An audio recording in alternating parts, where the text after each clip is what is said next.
Bismillahirrahmanirrahim. Assalamualaikum warahmatullahi wabarakatuh. Apa kabar rekan-rekan semua? Semoga selalu dalam keadaan sehat dan berada dalam lindungan Allah Subhanahu wa taala. Perkenalkan, nama saya Tasa Nurani dengan NIM 11920600106 dari Prodi Pendidikan Biologi UIN Sunan Gunung Jati Bandung. Pada kesempatan kali ini, saya akan menjelaskan analisis dan sintesis jurnal pembelajaran pada masa pandemi COVID-19 dengan jumlah jurnal sebanyak 3, 2 jurnal nasional dan 1 jurnal internasional. Selanjutnya, analisis jurnal yang pertama dengan judul jurnal Self-Regulated Learning Mahasiswa pada Implementasi Pembelajaran Daring Mata Kuliah Kalkulus Vektor. Penulisnya Agus Hikmatsyah, Rahayu Karya Dinata, Tutut Widya Stuti. Jurnal ini adalah artikel LP2M. Lalu, hasil penelitian dari jurnal tersebut berisi tentang informasi mengenai kemandirian belajar mahasiswa pada mata kuliah Kalkulus Vektor dan didapat hasil survei melalui Google Form dan menunjukkan adanya indikator tertinggi yang diraih dalam kebebasan memilih strategi cara belajar.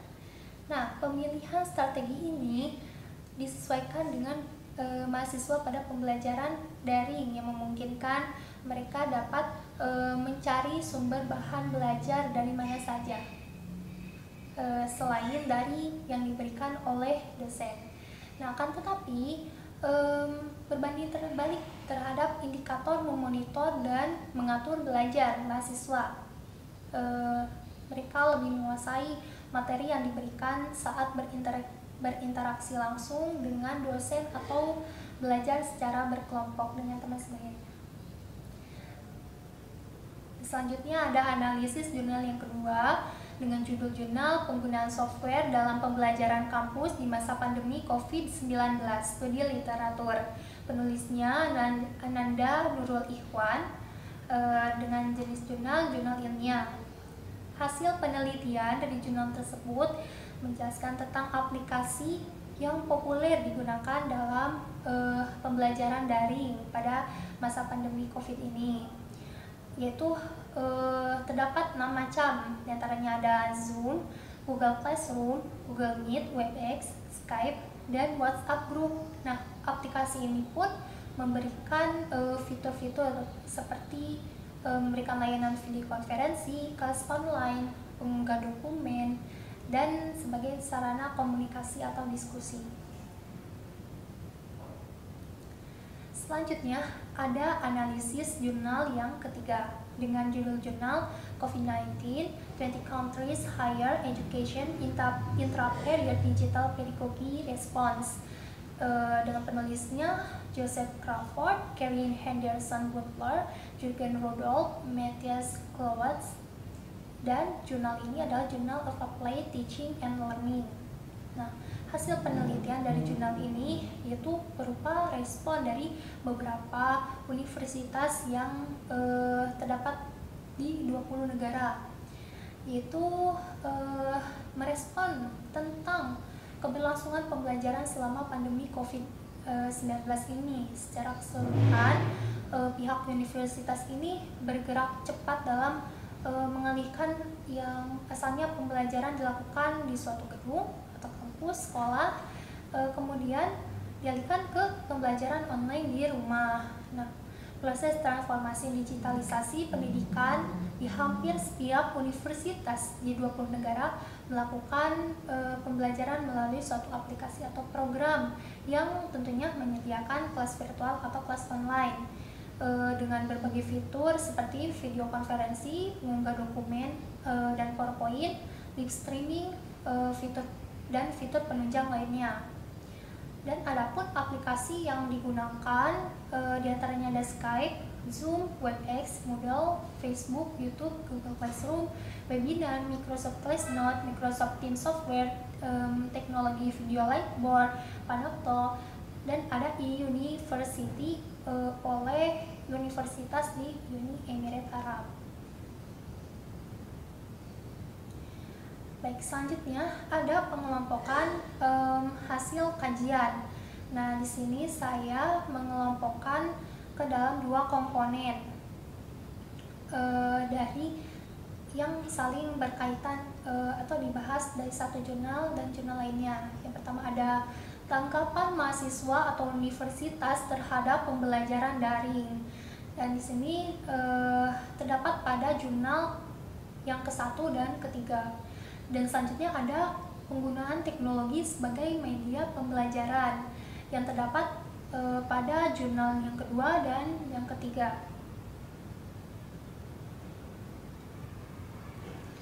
Slide selanjutnya ada sintesis, di mana hasil analisis dari ketiga jurnal tersebut secara keseluruhan membahas tentang peran teknologi yang dapat menunjang proses pembelajaran daring serta kemandirian belajar.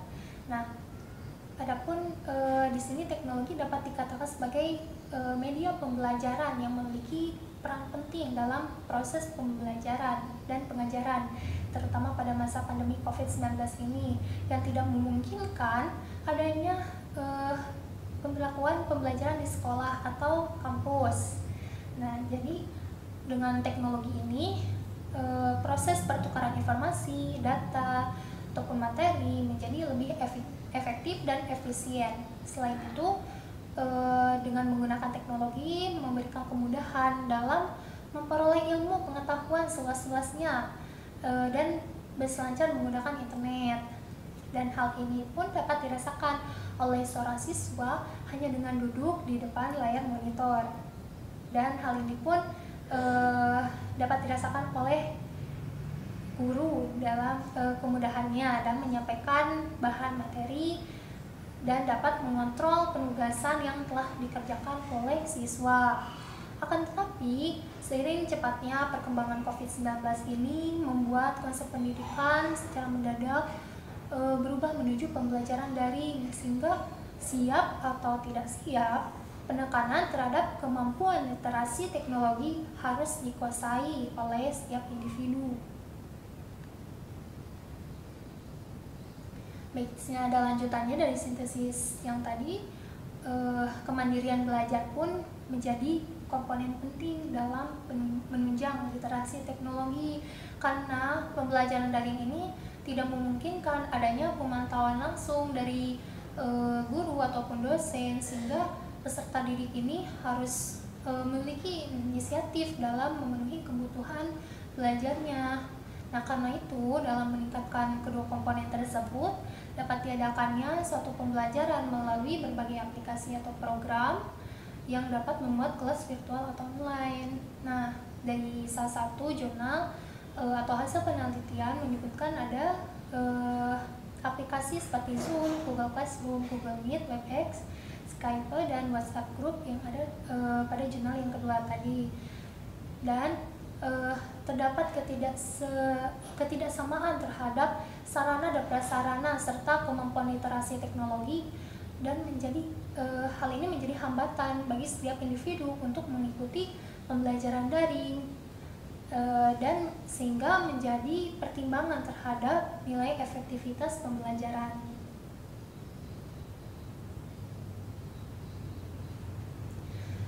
Selanjutnya ada persamaan antar jurnal dan perbedaan antar jurnal.